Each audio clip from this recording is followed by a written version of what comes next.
पानीय जल प्रकल्प दुर्नीति अभियोग आनी विधानसभा सरकार को घेरी विरोधी। कांग्रेस विधायिका सोफिया फिरदौस कहते कि केवल प्रकल्प विलंब होनी बरं एथिरे 35,000 कोटी दुर्नीति होईछि। एहार भिजिलेंस तदंत हेबा दरकार। पूर्व सरकार 35,000 कोटी टंकार 207टी मेगा पानीय जल प्रकल्प घोषणा करथिले, किंतु काम आरंभ न हेउनु काहेकि ठिकादार को आगुआ अर्थ प्रदान करागला तार भिजिलेंस तदंत पई विधानसभा रे बाचस्पतिंकर रूलिंग दाबी करिसेंती सोफिया। सेहि भली बीजेडी विधायक अरविंद महापात्र प्रकल्पर अग्रगति नै असंतोष प्रकाश करिसेंती।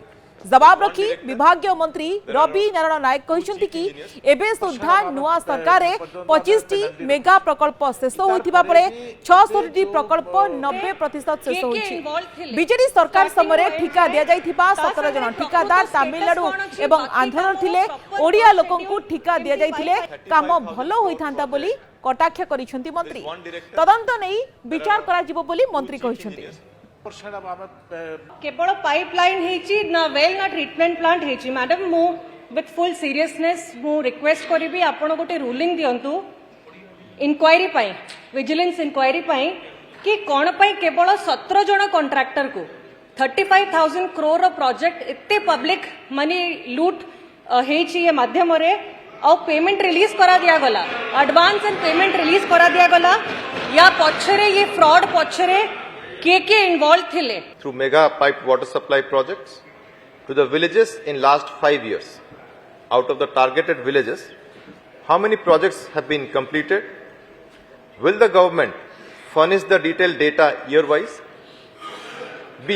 It is a fact that a large number of projects remain incomplete due to negligence of project implementing agencies.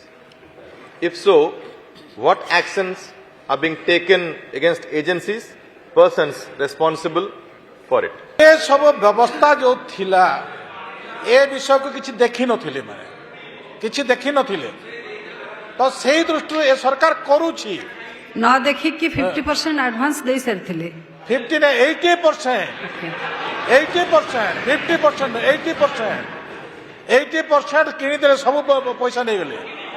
एबे आमे 10% आमे करूछु। आमे ए सरकार संकल्पबद्ध आमे 2027 सुधा आमे पानी समस्त घर को आमे देबु।